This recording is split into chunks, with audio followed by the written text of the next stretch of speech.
ya bagi klien kita. Jadi bukan berarti ya kita ya memberikan kata-kata yang membuat klien kita merasa dia benar, padahal bicara benar kalau dalam konsekuensi hukum itu ya setelah ada kekuatan hukum tetap. Jadi artinya harus kita menunggu proses hukum untuk bisa dinyatakan sudah berketetapan kekuatan hukum tetap bahwa seseorang itu bersalah. Jadi sebelum itu asas hukum kita jelas diatur dalam Kitab Undang-Undang Hukum Acara Pidana mengaku asas praduga tak bersalah. Jadi ketika ya berbicara seakan memvonis orang lain sudah bersalah, ya saya mengatakan ya apakah kita sedang belajar hukum sebenarnya? Apa kita sebenarnya nyari panggung gitu? Ya jangan seperti itulah, karena ini masalah nasib orang. Mari profesional, ya mari menggunakan hati nurani, mari menggunakan etika, ya supaya benar-benar hukum ini tegak dan bisa memberikan tujuan yang sebenarnya sebagai mana kita ketahui adalah kepastian hukum, keadilan hukum, dan kemanfaatan hukum. Itu tujuan dari proses hukum itu. Jadi sebaiknya ya mari kita hargai proses yang sudah ditangani oleh penegak hukum. Baik itu konsekuensi pidana yang sudah diawali dari penyelidikan ini maupun ya klien kami juga sudah dilaporkan sisi konsekuensi hukum perdata gitu. Dan ini semua silakan aja kita hargai karena itu akan berproses di bidang bagian-bagian penegak hukum yang akhirnya nanti akan memberikan kepastian hukum. Seseorang itu bersalah atau tidak, seseorang itu dituntut tanggung jawabnya untuk mengganti rugi yang merasa dirugikan, ya itu nanti setelah ujung dari proses hukum itu sendiri. Dan kita tahu ya proses hukum kita ya ada tahapannya. Ya kalau pidana ada tahapan mulai dari pemeriksaan oleh penyidik, ya sebelum menyidik malahan harus melakukan kegiatan penyelidikan, kemudian nanti dilimpahkan ke jaksa penuntut umum dan kemudian akan disusun dakwaan, dan setelah itu dibawa untuk diperiksa dan diputus di pengadilan tingkat pertama atau pengadilan negeri. Bila ada yang tidak terima bisa melakukan upaya hukum banding. Selanjutnya masih ada yang tidak terima bisa melakukan upaya hukum berikutnya berupa kasasi. Dan setelah itu masih ada kesempatan untuk upaya hukum luar biasa berupa peninjauan kembali. Dan itu bisa dilakukan berulang kali kecuali perdata, sementara diatur hanya berkesempatan satu kali. Jadi ya mari kita pahami alur prosedur penegakan hukum ini, jangan langsung memvonis orang bersalah gitu. Ya supaya ya semuanya bisa tercapai tujuan penegakan hukum itu untuk memberikan kenyamanan baik dari pihak-pihak yang bersengketa ini secara langsung dan juga masyarakat umum. Jadi ya itu yang saya sampaikan ya, karena kami mendapat kuasa dari klien kami untuk mendapatkan keadilan, maka kami akan menjalankan sesuai prosedur dan alur ya penegakan hukum yang sebenarnya secara profesional, proporsional, dan prosedural. Ya itu namanya menjunjung tinggi markat hukum dan bisa memberikan tujuan yang sebenar-benarnya. Jadi saya ulangi, langkah-langkah yang akan kami lakukan adalah menghadapi ya, laporan maupun gugatan yang ditujukan kepada klien kami. Kemudian kami juga akan menuntut ya, konsekuensi tanggung jawab hukum yang memberikan laporan ya palsu tersebut tadi Ya termasuk dikondisikan sedemikian rupa dikatakan penyerahan mobil setelah mereka membuat laporan polisi. Ada tanggalnya, ada buktinya. Ya bahwa mobil itu diserahkan sebelum mereka membuat laporan polisi. Jadi klien kami sudah sangat bijaksana untuk menyikapi ya mulai dari yang sebelumnya, ya sebelum masalah kendaraan ini ada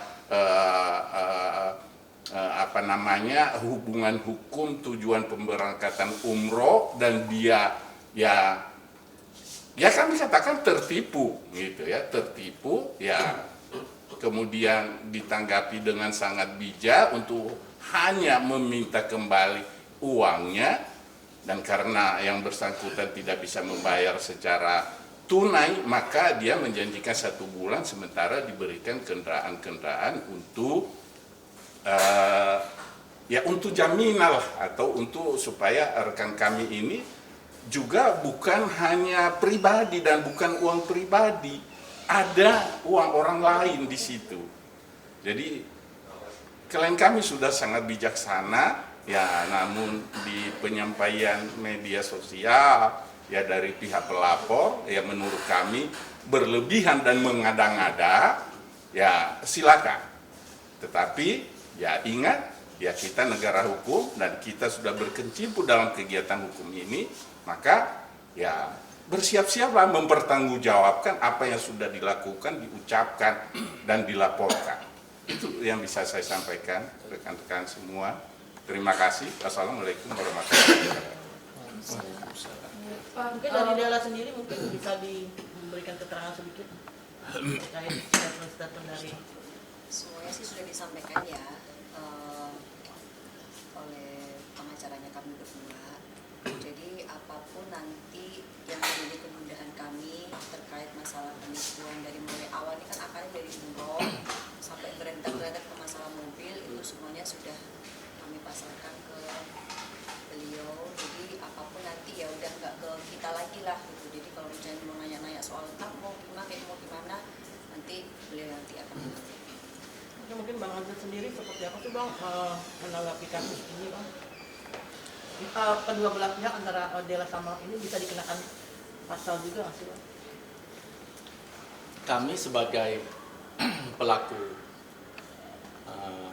praktisi dalam hukum ini memang sekaligus untuk memberikan informasi kepada seluruh halayak ramai.